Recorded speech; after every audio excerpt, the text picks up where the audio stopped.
Fala, meu querido aluno, tudo bem? Seja bem-vindo, seja muito bem-vinda. Você que se prepara para as carreiras militares, é um prazer enorme, uma satisfação gigantesca receber você aqui no curso de redação para carreiras militares do Alfacom. Meu nome é Volner Ribeiro, vou ser o seu professor de redação e o meu objetivo é ajudar você a chegar lá produzindo um texto que seja muito satisfatório. Bacana? Eu sou formado em letras. Trabalho com língua portuguesa já há 20 anos, comecei a dar aula no ano 2000, fui militar também, né? Sou um patriota de mão cheia e eu acredito que você que aspira às carreiras militares também seja patriota, tá certo? Servi como oficial do Exército lá no 19º Batalhão de Infantaria Motorizada na cidade de São Leopoldo, no Rio Grande do Sul, mas sou cearense, filho de cearense da Gema. E a gente vai trabalhar redação com foco, né, como eu já disse, para as carreiras militares, tá bom? E a gente vai aprender muito aqui no nosso curso, porque o meu objetivo é ajudar você a chegar lá, a realizar o seu sonho de ser ou da Marinha, ou do Exército, ou da Aeronáutica. E conte comigo, bacana? Nós temos sempre, para cada aula, um PDF preparado para você, tá bom? Espero que você baixe. É sempre bom ter o material impresso muitas vezes, tá certo? Mas você pode também ter o formato aí digitalizado, né, conforme você queira. Mas eu particularmente gosto de imprimir, porque eu gosto muito de grifar, né? E talvez você também estude nessa metodologia aí, grifando, tá certo? O nosso curso tem como objetivo qualquer área das carreiras militares, tá? Banca Marinha, banca do Exército, banca da Aeronáutica. O nosso objetivo aqui é produzir um texto, né? A nossa metodologia é para que você produza um texto para qualquer banca. Bacana? E em um momento ou outro do nosso curso a gente vai entrar em detalhes a respeito da banca da Marinha, da banca do Exército, da banca da Aeronáutica, tá? Mas desde já eu queria adiantar a você o seguinte: se você já sabe que vai prestar concurso para a Marinha, por exemplo, é muito importante você já dar uma olhadinha em provas anteriores, conhecer o site da Marinha. Em muitas propostas de redação, por exemplo, a Marinha trabalha aspectos relativos à própria instituição. É muito importante você conhecer também a sua banca, tá? Se você aspira, por exemplo, à Escola de Especialista da Aeronáutica, ou EPICAR, por exemplo, entra no site da Aeronáutica, vê, né, as últimas provas, se inteira do trabalho da Aeronáutica, e assim também com o Exército. Bacana? Mas um momento ou outro a gente vai pontuar um aspecto específico da redação dessas bancas. Mas o nosso curso, né, tem como objetivo aquilo que é comum a todas elas. Bacana? Para que no final você consiga a tão sonhada aprovação. Então, vamos nós, né, nossa aula 1. Nessa aula 1 a gente vai falar sobre, estou aqui com o meu material impresso, sobre dissertação e fatores de textualidade. A dissertação é a prova que você, é o tipo de texto que você vai encontrar na sua prova. E eu coloquei aqui na lousa para a gente, né, ganhar tempo, o que é uma dissertação. Né? A dissertação é uma tipologia textual. Existe a narração, que é contar a história, a descrição, que é fazer um retrato verbal de algo, e a dissertação, que é uma tipologia textual em prosa. Né? Quando se fala em prosa, é para deixar bem claro que você não deve fazer poesia, tá? A poesia tem uma linguagem muitas vezes conotativa, figurada, tá certo? A poesia recria a realidade, transcende a realidade, a prosa é o contrário disso. E lembrando que a prosa usa como suporte os parágrafos, então o seu texto terá parágrafos, tá certo? Estruturada, nessa tipologia textual estruturada em introdução, desenvolvimento e conclusão. No nosso curso a gente vai trabalhar cada parte dessa estrutura numa aula para você entender bem como produzir cada momento aí do seu texto, tá? E qual é o objetivo da dissertação para escolas militares? Nós temos aqui dois objetivos. Um deles é informar sobre um assunto. Quando a dissertação tem o objetivo de informar, nós dizemos que essa dissertação é expositiva, certo? No caso da sua redação para escolas militares, tá? 100% de certeza o seu texto tem como objetivo defender um ponto de vista. Nesse caso, o seu texto será argumentativo. Deixa eu usar aqui um pincelzinho melhor, tá? Argumentativo. Pronto, isso aqui está melhor. Então, grande chance, 100% de chance de o texto que você vai produzir exigir que você proceda à defesa de um ponto de vista. Vamos aqui para os nossos slides. Eu queria mostrar a vocês um exemplo de texto expositivo, aquele cujo objetivo é apenas informar sobre um determinado assunto. Olha só, temos aqui um texto falando sobre bactérias, né? Bactérias. Nesse texto nós lemos o seguinte, ó. As bactérias são seres unicelulares e estão entre os menores organismos conhecidos. Podem viver isolados ou formar colônias e são encontradas em praticamente todos os lugares do planeta, incluindo o corpo de humanos e animais. Estes pequenos seres podem viver na presença de oxigênio, aeróbias, na ausência de ar, anaeróbias, ou ainda serem facultativas e viverem em ambientes com ou sem ar. Então você percebe aqui facilmente que esse texto não tem o objetivo de defender um ponto de vista. Portanto, nós temos aqui um texto que é expositivo. Tá? Agora, quando a dissertação tem como objetivo defender um ponto de vista, e esse ponto de vista a gente vai chamar de tese, tá? A tese é a ideia central do seu texto. A gente vai trabalhar isso bem numa aula sobre como construir a tese, mas já adianto que toda dissertação argumentativa tem uma tese que vem na introdução do seu texto, preferencialmente aí sendo a última frase da introdução.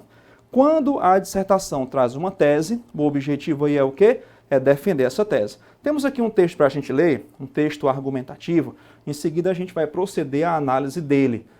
O texto tem como título o seguinte, crise do mercado ou crise do sujeito? Vamos lá, vamos ler em seguida, a gente vai fazer algumas considerações identificando tese e argumentos que o autor utiliza para comprovar o ponto de vista dele. Lemos assim, ó, muitos dizem que a crise de Wall Street em 2001 e 2002 é um feito da ganância. Minha previsão é um pouco diferente. Desde o início do século XIX, deixamos de calcular o valor social de cada um com base no lugar, na classe, na família em que nasceu. Para definir o valor de uma pessoa, suas riquezas começaram a contar mais do que sua origem. Passamos de uma época em que venerava o ser, nobre, burguês ou escravo, para uma época que venerava o ter. A mudança foi democrática, afinal, era difícil escapar do destino que nos reservavam as diferenças de nascença, só à força de casamentos. Mas, no breve espaço de uma vida, por ventura ou pelo trabalho, um indivíduo podia transformar seu status se esse dependesse apenas de sua riqueza. No fim do século XIX, as riquezas tornaram-se conspícuas, fáceis de perceber. Diferenças de consumo e não só de carteira. Essa nova ostentação era o primórdio de uma mudança da subjetividade que seria exigida poucas décadas mais tarde, quando a época do ter entrou em crise em 1929. Passamos de uma sociedade organizada pelas diferenças de bens e posses para uma sociedade comandada pela aparência. Não se trata mais da necessidade de o rico mostrar sua riqueza. Parecer rico torna-se mais importante do que ser rico. Vale mais um pobretão chique do que um ricaço maltrapilho. Essa nova hierarquia, fundada nos sinais exteriores de invejabilidade, mais do que de riqueza, abre possibilidades insuspeitadas de consumo e de crescimento. Para a subjetividade da época do parecer, não devemos o que somos nem ao berço nem às posses, mas ao olhar dos outros. Aconteceu o previsível. A subjetividade dominante impôs seu feitio à sociedade inteira, inclusive à economia. Na época do ter, conspícuo ou não, valiam as empresas que produziam, acumulavam e trocavam riquezas reais. Na época do parecer, a economia também preferiu o parecer.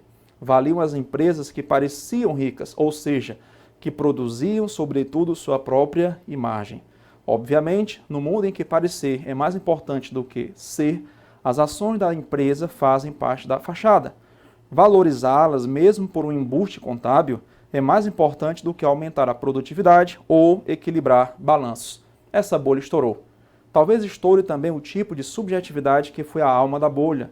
Assim como 1929 anunciou o fim da época do ter, 2001 e 2002 anunciariam o fim da época do parecer.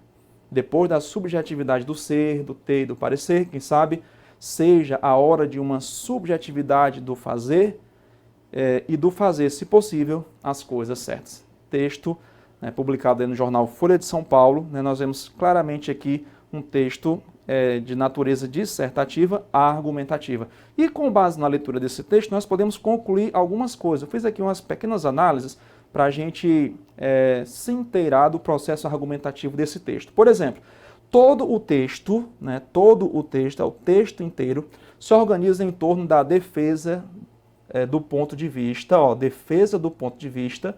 Então, se ele defende um ponto de vista, esse ponto de vista se chama tese, pautada na seguinte ideia. Então, qual é a ideia que ele vai defender? Nós temos essa ideia aqui. A ideia que vai ser defendida tem que ser muito clara, tanto para quem escreve, como também para o corretor da sua redação, que é aquele que vai dar a nota. E aqui nós temos a seguinte ideia. Ao contrário do que afirmam muitos, a crise de Wall Street não é um efeito da ganância, e sim o fim da época do parecer. Então, olha só, quando você tem uma tese, essa tese só tem validade se ela é defendida com argumentos racionais, coerentes, lógicos, tá? E aí, no desenvolvimento do texto, a gente vai percebendo que essa defesa acontece. Por exemplo, para explicar a crise de Wall Street de 2001 e 2002, o autor analisa 3 grandes maneiras de calcular o valor social do homem. Foi isso que nós percebemos no texto, que é o ser, o ter e o parecer.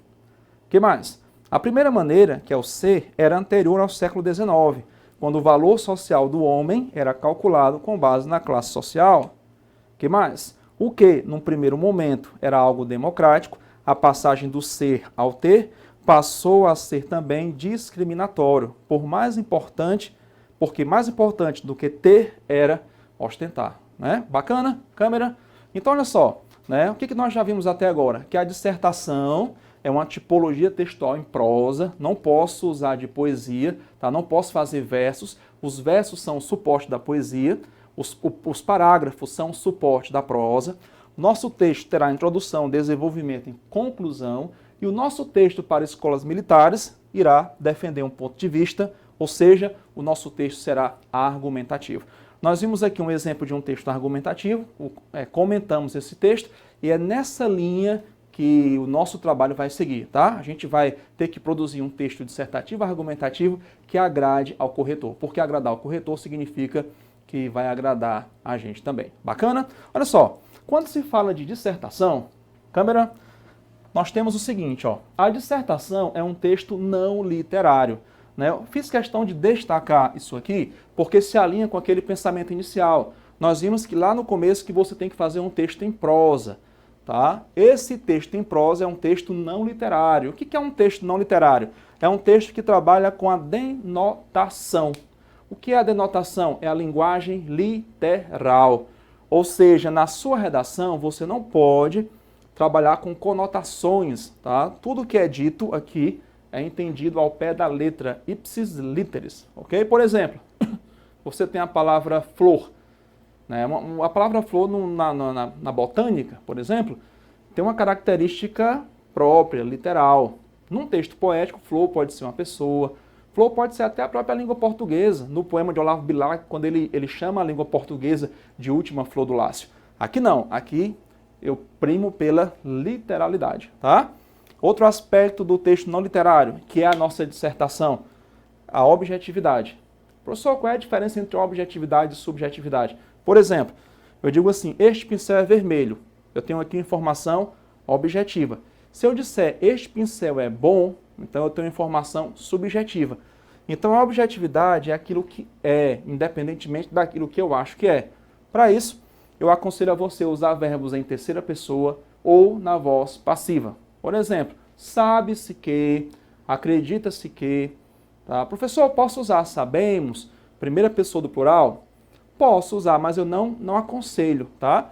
Para dar ao texto um ar de impessoalidade, porque a pessoalidade e a subjetividade caminham juntas, tá? Para dar ao texto um ar de objetividade e impessoalidade, eu sugiro a você que use a terceira pessoa. Bacana? Primeira pessoa do singular, nem pensar. Eu acho, eu penso, eu acredito, na minha opinião, porque é mais importante que você dê ao texto um trato científico, tá certo? Um trato científico. O que mais? Caráter monossêmico. Cada estrutura, cada frase, cada ideia deve ter sentido único. Não deve dar margem para mais de uma interpretação. Quando se trata do texto literário, o texto literário, sim, é polissêmico, é plurissignificativo, muitas vezes trabalha até com ambiguidades intencionais. Aqui nós nem temos ambiguidades intencionais, aquele duplo sentido que gera falta de clareza, nem linguagem plurissignificativa. Aqui, aquilo que é dito é entendido de forma única, pontual, ok? Todo o texto não literário é uma documentação e análise da realidade, tá certo? Você vai trazer a realidade para a sua redação, como ele fez aqui no texto que nós acabamos de ler, né? Ele falou sobre a queda da Bolsa de Nova York de 1929, falou sobre a queda da Bolsa em Wall Street em 2001 e 2002, na verdade, probleminhas ali em Wall Street, né, com a Bolsa de Valores. Então ele trouxe a realidade para a redação, no entanto, o texto não é jornalístico, então não é só uma questão de documentar a realidade, é uma questão também de fazer uma análise da realidade, tá certo? Então na sua redação, aquilo que se diz é muito importante. Agora, aquilo que se diz tem que estar somado àquilo que você vai analisar, a sua análise. Então, eu preciso de afirmação e de comprovação. Bacana? Sobretudo no desenvolvimento do texto. Sobretudo no desenvolvimento. Afirmar sem comprovar não dá ao texto a validade da afirmação. Para validar uma afirmação, eu preciso comprovar aquilo que eu estou afirmando. Ok? E outro aspecto do texto literário, não literário, né, é a função utilitária. Certo? Função utilitária. Uma poesia, por exemplo, tem função estética. Por que nós lemos poesia? Por que nós ouvimos música? Porque isso, de certo modo, desestressa, né? Mexe com os sentidos. A pessoa ouvindo uma música pode ter emoções fortes, rir ou chorar, por exemplo, ficar saudoso, né, de algum momento, de alguém. Mas aqui não. Aqui o objetivo é ser útil. Tá? Daí a função utilitária. Bacana? Vamos na sequência aqui, né, para os nossos slides. Nós temos aqui um texto que tem como título o seguinte: Jovem tem saudade? Antes de a gente olhar aqui para os nossos slides, eu queria comentar o seguinte com você, tá? O texto que você pode encontrar na sua prova para escolas militares pode trazer um assunto de ordem social, de ordem polêmica, por exemplo, eutanásia, né, um assunto polêmico, tá? Um assunto social, desemprego, tá? Também pode trazer um assunto de ordem científica, de natureza científica, ou pode trazer um assunto subjetivo, tá? A gente tem percebido em muitos vestibulares, muitos concursos de vocês, né, a ESA, por exemplo, tem trazido bastante temas de natureza subjetiva. E eu trouxe aqui um exemplo para você entender como isso acontece, tá bom? Porque muitas vezes a gente se prepara para uma análise muito objetiva, muito denotativa, muito científica, a gente age, né, na redação como se fosse um jornalista misturado com um cientista, e aí vem um tema de natureza subjetiva, beirando, né, o literário, e eu não sei como proceder. Então, olha só, né, vamos dar uma olhadinha nesse texto aqui, ó, tá? Quando o texto é de natureza subjetiva, eu levemente, tá? Eu coloquei aqui no seu material, inclusive entre aspas, levemente vou dar ao texto um ar subjetivo. Por exemplo, olha só que texto bacana, aqui é uma dissertação. Jovem tem saudade? Vamos ler. A juventude de hoje vive um processo inusitado na história. Tem saudades daquilo que não conheceu nem viveu. Mas sabe como foi e curte. Por quê? Em primeiro lugar, porque vive um cotidiano de grande mutação que a nada fixa, consolida ou solidifica. Tudo é provisório, do bem de consumo à moradia e ao casamento. Certa necessidade de solidez, pelo menos no que é básico da vida, é importante para o jovem, protege-o, e aquilo que permaneceu a respeito de mudanças é algo sólido, feito de um material que aplaca no jovem o medo inconsciente ou consciente da transitoriedade e provisoriedade que o cercam. Em segundo lugar, porque o jovem tem muito presente o nível de agressão e ameaça dos tempos atuais. Como quem adivinha caminhos mais seguros e menos ameaçadores, ele procura em temas do passado alguns conteúdos pacificadores hoje distantes. O jovem percebe a existência, em décadas anteriores, de sentimentos, maneira de ser, forma de expressar, vivências.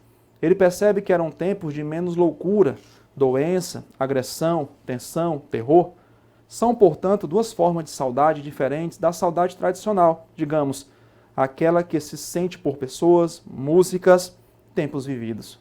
Há também, contemporaneamente, uma terceira forma de saudade, a saudade do recente. É talvez a rapidez da mudança e a vertiginosidade do processo de transformação que nos atinge. Que vivências recentes ficam logo sepultadas pela avalanche de novidades inerentes ao sistema industrial, sempre a exigir substituições permanentes de tudo. Assim, o que vivemos recentemente fica parecendo tão distante, longínquo, como vivido há muito, muito tempo. Mesmo uma geração ainda jovem já pode ter essa forma de saudade. Com a rapidez da mudança de alguns anos para cá, há mais coisas sepultadas do que o ocorrido, gasto, feito, acontecido, usado há 4 ou 5 décadas. Haveria uma quarta forma de saudade, a saudade pelo não vivido. Há vivências, sofrências, pungências, sentimentos, impulsos, momentos adivinhados, absolutamente reais para a nossa sensibilidade, só que jamais vividos na realidade externa. É a saudade do não vivido, do apenas adivinhado na vastidão mutante e cortada de ventos imaginosos da sensibilidade humana. Né? Então, voltando aqui para o comecinho do nosso texto, né, e passando por todo ele, você vai percebendo o quê? Né? Que ele apresenta a fragilidade dos valores em tempos atuais, e isso faz o jovem sentir saudade de um passado não vivido, né, e que a saudade, no sentido tradicional, reforça e atualiza vínculos estabelecidos no passado. Aqui é um exemplo de como a subjetividade pode ser cobrada na sua redação. Tá? Esta aula nossa é só o começo de um grande trabalho que a gente vai desenvolver. Nós já sabemos o que é dissertação, já sabemos que a dissertação tem que ser em prosa, não posso fazer poesia, tem que usar parágrafos e não versos. Já vimos que o nosso texto tem que ser não literário, trabalhamos algumas características dele, tá certo? E para encerrar essa parte aqui e passarmos à parte final, queria destacar o seguinte, ó, resumindo, vamos aqui para o nosso slide, ó. Resumindo o que é dissertar, então eu não posso sair da aula 1 sem saber o que é dissertar, porque é isso que a gente vai fazer na nossa prova para as escolas militares, tá? Então vamos lá, dissertar é o quê? É expor um assunto, né? Você expõe um assunto, depois você analisa esse assunto, essa análise é a argumentação, assumindo um posicionamento em relação a ele. Esse assumindo um posicionamento em relação a ele, isso aqui nos liga àquilo que nós falamos no começo, chamado tese, certo? A tese é a frase, a ideia que vai trazer o seu posicionamento em relação ao assunto que você expôs e vai analisar. Em algumas ocasiões, há necessidade de fazermos a defesa de um ponto de vista, no caso, para as escolas militares, é o que você vai fazer, tá? Com argumentos que deem sustentação à ideia inicial levantada pelo redator. Isso quer dizer o quê? Deem sustentação, que você vai ter que fazer uso da melhor argumentação, da melhor estratégia argumentativa. A gente vai trabalhar isso em aula posterior. Em se tratando de provas militares, a argumentação é um elemento muito, muito presente. Bacana? E aí, né, para que um texto seja texto, ele precisa ter alguns fatores de textualidade. Esse material vem aí está escrito no seu material na página 4. Eu trouxe aqui para a lousa para a gente acompanhar esses fatores de textualidade. O que são fatores de textualidade? São fatores que indicam que um texto é, de fato, um texto. Sem esses fatores, o texto não será texto. Eu digo a você uma coisa, tá? Um texto não é um aglomerado de frases. Muitos alunos não têm muito trato com o texto escrito, né? não tem habilidade de escrever. Para muitos é terrível ter que produzir uma redação. Tá? Agora, eu preciso saber que aquilo que eu entreguei para o corretor tem que ser aceito como texto. Então, quais são os fatores que fazem aquilo que eu produzi ser considerado texto? Vamos lá. Primeiramente, a aceitabilidade. Né? Ele tem que ter as condições necessárias para que o meu texto seja aceito. Por isso, eu não posso fazer poesia, né? Não posso fazer versos, não posso fazer texto literário, senão ele não vai ser aceito, por exemplo. Tá? Coerência diz respeito à lógica, aquilo que eu digo precisa fazer sentido, Não pode ter contradição o meu texto. E essa ausência de contradição é tanto interna, dentro do texto, quanto externa. Ou seja, eu não posso escrever algo que não corresponde à realidade. Nós teremos uma aula depois só sobre coerência, tá? A coesão diz respeito à ligação, conexão de ideias, né? A coesão, que é um termo criado na física no século XIX, tem a ver já com as palavras, uma palavra conectada a outra, uma frase conectada a outra, um parágrafo conectado a outro, para que no final o seu texto seja uma unidade. Porque essa é a definição de texto em latim, tecido, né? E os fios se entrelaçam formando o quê? Formando uma unidade. Também vamos trabalhar coesão em 2 aulas, tá? Informatividade. Se o texto não é informativo, ele é o quê? Previsível. Então, desde já, eu já recomendo que você passe a ler mais, ver filmes, ter contato com pessoas mais velhas que você, mais experientes que você, porque o seu texto tem que ser informativo. Quanto mais informativo, menos previsível, tá certo? O que mais? Intencionalidade. Todo texto tem uma intenção. No caso da sua prova, qual é a intenção? Fazer uma dissertação argumentativa dentro das normas da banca, seguindo o tema que foi orientado na prova. Essa é a nossa intenção, né? Intertextualidade. O nosso conhecimento de mundo tem que ir para a redação. Essa intertextualidade está muito ligada com a ideia de informatividade, tá? Raramente você vai ter um texto que nasceu em você. O texto geralmente é fruto daquilo que você leu, viu, conversou com alguém, presenciou. Então, o seu texto precisa ser intertextual, precisa estar ancorado, né, em outras áreas do conhecimento. História, geografia, sociologia, ciências políticas, enfim, tá? E você precisa reconhecer a situacionalidade. Qual é a situação? Estou diante de uma prova, um concurso militar, que exige uma redação de acordo com a norma culta da língua, tá? A norma culta da língua, que exige que a estrutura esteja impecável. E quando se fala em estrutura, a gente está falando de quê?